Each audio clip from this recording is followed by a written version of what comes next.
Dans le contexte des tensions frontalières persistantes entre le Maroc et l'Algérie, un incident en apparence mineur a pris des proportions symboliques inattendues.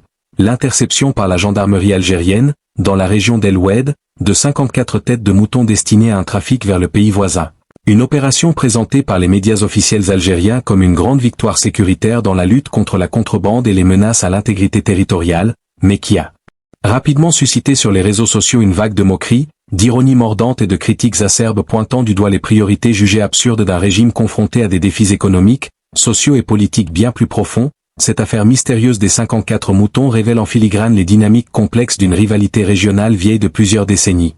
Exacerbée par la fermeture des frontières depuis 1994, les contentieux historiques sur le Sahara occidental, les accusations mutuelles de soutien à des groupes séparatistes ou terroristes, et une guerre médiatique et diplomatique qui transforme le moindre événement frontalier en propagande interne. L'opération, relayée avec emphase par les canaux officiels, met en scène des gendarmes vigilants déjouant une tentative de contrebande ovine dans une zone désertique sensible proche de la frontière marocaine, où les autorités algériennes déploient habituellement d'importants moyens pour contrer non seulement la contrebande de biens mais aussi les mouvements de personnes, de drogue ou d'armes, soulignant que ces 54 moutons, d'une valeur marchande modeste mais symbolique dans un pays où l'élevage ovin reste un pilier de l'économie rurale et des traditions festives comme l'Aïd el-Adha, pourrait masquer des réseaux plus vastes de trafic transfrontalier impliquant des complicités locales, des circuits financiers informels et peut-être même des enjeux géopolitiques plus larges liés à la porosité des frontières sahariennes. Pourtant, loin de susciter l'admiration unanime, cet exploit sécuritaire a été tourné en dérision sur les plateformes numériques, où internautes algériens, marocains et observateurs internationaux ont multiplié les mèmes, les caricatures et les commentaires sarcastiques.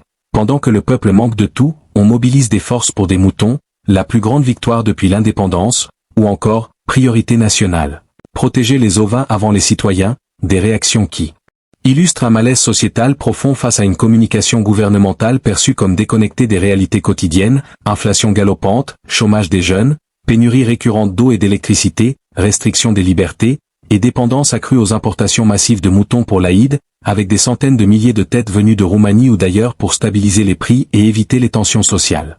Cette affaire s'inscrit dans une longue série d'incidents frontaliers où les autorités algériennes mettent en avant leur fermeté, qu'il s'agisse d'interceptions de véhicules, de drones présumés marocains, ou de tentatives de franchissement illégal, alimentant un narratif nationaliste centré sur la défense de la souveraineté contre un voisin accusé d'hostilité systématique, tandis que du côté marocain, on raille souvent ces annonces comme des diversions face aux problèmes internes algériens.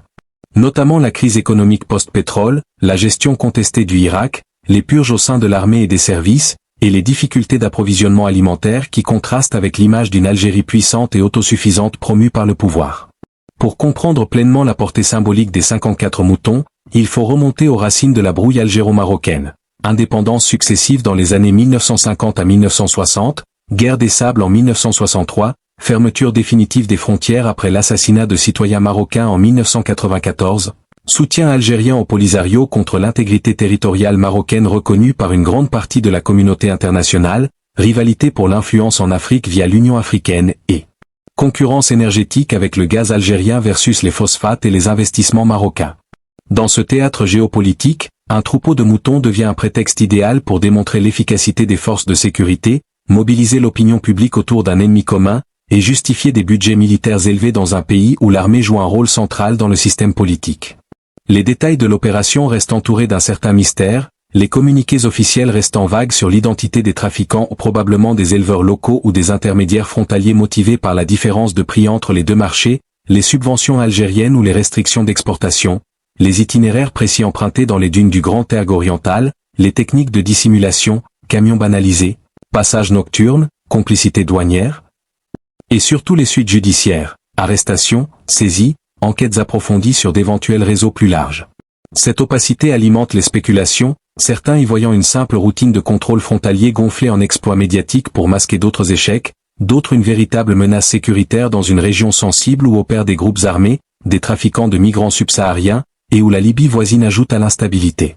Sur les réseaux, l'ironie fuse, comparaison avec d'autres « victoires », comme la saisie de stupéfiants ou d'armes, détournements humoristiques transformant les moutons en espions marocains ou en symboles de l'opposition étouffée, et analyse plus sérieuse sur l'absurdité d'une communication d'État qui, au lieu d'aborder la corruption, la mauvaise gouvernance ou la diversification économique, préfère célébrer la capture d'animaux herbivores. Au-delà de l'anecdote, cette histoire des 54 moutons interroge les fondements même du modèle de gouvernance algérien. Un État rentier, centralisé, sécuritaire, où la propagande prime sur la transparence, où les priorités sécuritaires et militaires éclipsent souvent les besoins sociaux, et où la rivalité avec le Maroc sert de ciment identitaire face à des fractures internes multiples kabyles, mozabites, sudistes, jeunes désœuvrés, femmes revendicatrices. L'économie ovine elle-même est révélatrice. Malgré d'immenses surfaces stépiques propices à l'élevage, l'Algérie importe massivement pour l'Aïd, signe d'une agriculture sous-performante, d'une bureaucratie paralysante, de changements climatiques impactant les pâturages, et de politiques publiques privilégiant les hydrocarbures au détriment de la diversification. Les citoyens, confrontés à des prix élevés de la viande, à des moutons parfois de qualité médiocre, et à une inflation qui ronge le pouvoir d'achat, perçoivent ces opérations de communication comme des provocations, d'où le florilège de blagues virales qui humanisent les moutons. Ils voulaient juste une vie meilleure au Maroc, ou accusent le régime de s'occuper plus des animaux que des droits humains. Des experts en relations internationales soulignent que de tels incidents, mineurs en soi, contribuent à maintenir un état de tension larvée qui profite aux deux régimes. À Alger pour justifier l'isolement diplomatique et les alliances avec la Russie, l'Iran ou la Chine. À Rabat pour consolider son rapprochement avec Israël, les États-Unis et l'Europe tout en développant son soft power africain.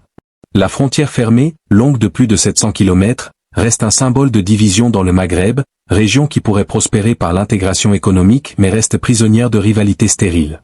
Dans ce cadre, les 54 moutons deviennent métaphores. Petits acteurs dans un grand jeu de pouvoir, saisis pour nourrir un récit de vigilance éternelle, tandis que les vrais enjeux aux jeunesses en exil, capital humain gaspillé, ressources mal gérées restent dans l'ombre. Les moqueries en ligne, loin d'être anodines, expriment une contestation sourde, un défouloir populaire contre une élite perçue comme déconnectée, rappelant d'autres épisodes où des faits divers sont instrumentalisés. Affaires de drogue, de migrants, de sportifs ou d'influenceurs. Pour approfondir, imaginons le quotidien des acteurs. Un éleveur algérien désespéré par la sécheresse et les bas prix locaux tentant sa chance de l'autre côté où le marché est plus rémunérateur. Des gendarmes sous pression pour produire des résultats tangibles dans une zone aride et isolée. Des officiers supérieurs transformant l'arrestation en communiqué triomphal, des journalistes d'État amplifiant le message, et des millions d'internautes, smartphone en main, déconstruisant le tout. Avec humour noir. Cette dynamique révèle la puissance des réseaux sociaux comme contre-pouvoir, même dans des contextes de censure, où les algorithmes propagent plus vite la satire que la propagande officielle. Analysant plus largement, l'affaire s'insère dans une série d'événements récents, importation massive de moutons pour calmer la rue avant l'Aïd, campagnes anti-contrebande, manœuvres militaires près des frontières, et escalade rhétorique entre médias des deux pays. Elle pose la question de la viabilité d'un nationalisme par la confrontation permanente, alors que les défis communs au changement climatique, terrorisme résiduel, transition énergétique, jeunesse connectée aspirant à plus de liberté ou appellerait plutôt à la coopération. Les économistes notent que le commerce informel transfrontalier, incluant bétail, produits alimentaires, carburants subventionnés ou textiles, représente des millions de dollars annuels, vital pour des communautés frontalières marginalisées, mais illégal aux yeux de l'État central qui y voit une perte de recettes et une faille sécuritaire. Intercepter 54 moutons est donc à la fois une mesure de contrôle et un acte politique affirmant l'autorité. Pourtant, les critiques arguent que ces efforts dispersés ne résolvent pas les causes structurelles. Absence de réformes agraires profondes, corruption dans les circuits d'importation officiels, inégalité régionale criante entre le nord industrialisé et le sud saharien. Sur le plan anthropologique, le mouton incarne en Algérie bien plus qu'un animal. Symbole de sacrifice, de richesse rurale, d'hospitalité, d'Aïd réunissant les familles, sa saisie touche une corde sensible culturelle.